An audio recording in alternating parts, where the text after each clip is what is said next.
Assalamualaikum warahmatullahi wabarakatuh. Sahabat muslim cerdas, kelompok nyeleneh neo-khawarij Wahabi Salafi memang aneh bin ajaib sekaligus bikin gregetan, karena mereka gemar sekali menuduh umat Islam melakukan amalan perbuatan yang tidak sejalan dengan paham mereka sebagai bid'ah dolalah atau sesat. Bahkan orang Wahabi berani mengancam umat Islam yang mereka tuduh sebagai pelaku bid'ah sesat itu akan dimasukkan ke neraka. Tentunya yang dimaksud bid'ah oleh orang Wahabi adalah bid'ah yang sesuai dengan definisi mereka sendiri, bukan bid'ah berdasarkan definisi para ulama salaf. Meskipun belakangan mereka mengklaim nama Salafi sebagai nama kelompok mereka, itu hanya kamuflase untuk menutupi jejak kelam Wahabi yang sudah bercitra buruk dan negatif di mata umat muslim di seluruh dunia. Adapun definisi bid'ah sesat yang diyakini oleh orang Wahabi adalah segala amal perbuatan yang tidak pernah dicontohkan oleh Nabi Muhammad SAW maupun oleh para sahabat secara mutlak, maka itulah yang dinamakan bid'ah. Contohnya, Nabi SAW dan para sahabat tidak pernah mengadakan acara yasinan dan tahlilan. Intinya orang Wahabi selalu mengatakan bahwa hukum semua amal perbuatan itu pada dasarnya adalah dilarang atau haram, sehingga ditemukan dalil Al-Quran maupun hadis sahih yang memperbolehkannya. Bahkan secara kaku, orang Wahabi memandang jika ada amalan yang hanya didasari oleh dalil hadis, bukan ayat Al-Quran, maka hadis yang dapat diterima itu terbatas pada hadis sahih saja. Dengan demikian, hampir semua umat Islam di dunia ini tidak ada yang luput dari tuduhan pelaku bid'ah oleh kaum Wahabi. Karena orang Wahabi menganggap bahwa kebanyakan amal perbuatan umat Islam itu tidak didasari dalil secara tekstual atau harfi, baik dari Al-Quran maupun hadis sahih, tidak dicontohkan secara langsung oleh Nabi SAW.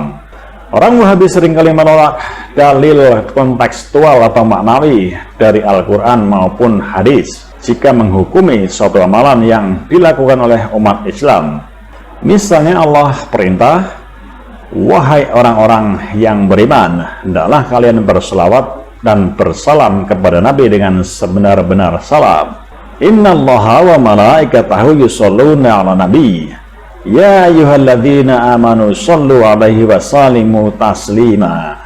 Kemudian umat Islam mengarang redaksi salawat dengan berbagai macam bentuk kalimatnya dan metode pembacaan. Sebut saja salawat burdah, salawat nariyah, salawat al-fatih dan sebagainya. Maka dengan mudahnya orang Wahabi mengatakan bahwa macam-macam bentuk redaksi selawat ini adalah bid'ah, karena Nabi SAW tidak pernah mengajarkan secara langsung redaksi selawat-selawat tersebut. Sekalipun selawat-selawat ini telah diamalkan oleh umat Islam di seluruh dunia, namun runyamnya di sisi lain, orang Wahabi sendiri ternyata banyak mengamalkan perbuatan bid'ah yang tidak didasari dalil secara tekstual, baik dari Al-Quran maupun hadis sahih itu sendiri, atau tidak pernah dicontohkan secara langsung oleh Nabi SAW. Jadi pada hakikatnya orang Wahabi itu kerap melanggar keyakinan yang mereka buat sendiri, sehingga jika diteliti, banyak sekali amalan-amalan mereka yang tidak luput dari perbuatan bid'ah sesuai dengan definisi mereka sendiri. Ibarat kata senjata makan tuan atau bumerang. Narasi-narasi cacat Wahabi yang banyak bertebaran di media sosial, khususnya di era digital sekarang ini, mereka sering menyudutkan amalia seperti tahlilan, mendoakan orang meninggal misalnya. Alasannya memberatkan keluarga almarhum. Acara tahlilan menjadi tersangka utama karena menurut mereka menjadikan beban keluarga menjadi lebih berat. Nah, mengenai hal ini, pengasuh pondok pesantren Tahfidzul Quran LP3IA, Yai Haji Ahmad Bahaudin Nur Salim atau Gus Baha, adalah seorang ulama muda alim alamah yang terbilang paling jenius dalam mengcounter propaganda masif kaum Wahabi Salafi di negeri ini. Dengan bahasa-bahasa idiom dan logika sederhana namun bernas, cerdas, dan lugas, Gus Baha dalam banyak kajiannya mampu mematahkan serangan indoktrinasi yang dilancarkan oleh Salafi Wahabi agar umat Ahlus Sunnah wal Jamaah tidak terjerumus ke dalam jurang kejumudan dan kedangkalan dalam pemahaman terhadap Islam. Salah satunya adalah polemik panjang berabad-abad perihal tradisi tahlilan umat muslim Indonesia yang selalu menjadi target serangan Salafi Wahabi dengan tudingan bid'ah, makruh, haram, hingga pengkafiran. Dalam banyak kesempatan, Gus Baha memberikan jawaban terkait soal perdebatan tahlilan dari kelompok Salafi Wahabi. Kelompok-kelompok yang mengharamkan tahlil menjadikan sebuah paradoks. Pada lafaz tahlil merupakan kunci utama seseorang bisa menjadi muslim. Orang kafir 70 tahun saja bisa dihilangkan kekafirannya dengan kalimat tahlil, kata Gus Baha dalam sebuah kesempatan. Status kalimat syahadat merupakan kalimat penghilang kekafiran. Tetapi mengapa kelompok-kelompok tertentu, yakni Salafi Wahabi ini, malah menyebut kalimat tahlil adalah penyebab kekafiran? Dengan kalimat La ilaha illallah Muhammadur Rasulullah berarti statusnya penghilang kekafiran. Jelas Gus Baha. Menurut Gus Baha, hal tersebut menjadi paradoks yang menjadi salah satu pemahaman yang berorientasi menumbuhkan kebencian satu sama lain. Penghilang kekafiran, lalu ada kelompok yang mengatakan gara-gara kalimat itu dan pegang patok atau batu nisan, orang menjadi kafir. Ini menjadi paradoks, kata Gus Baha. Menurut Gus Baha, bagaimana bisa kalimat yang sama menjadi kutub yang berbeda? Di satu sisi bisa menjadikan seseorang muslim, di sisi lain kalimat tersebut malah menjadikan seseorang kafir. Lafaz yang kita statuskan sebagai penghilang kekafiran dengan lafaz yang sama kok menjadikan orang menjadi kafir? Tandas Gus Baha. Hal lain yang kerap dijadikan sasaran bid'ah sesat neraka kaum Salafi Wahabi adalah perihal praktik zikir. Sebut saja lafaz zikir hu yang diamalkan oleh sebagian tarekat. Menurut Salafi Wahabi, praktek zikir semacam itu adalah sesuatu yang bid'ah. Alasannya klasik, tidak ada dalilnya dan tidak dicontohkan oleh Rasulullah SAW. Dalam sebuah kesempatan, Gus Baha juga menerangkan bahwa beberapa orang saleh ketika dalam keadaan wusul ilallah tidak dalam keadaan sadar sebagaimana mestinya, bahkan untuk mengucap kalimat tahlil saja tidak bisa.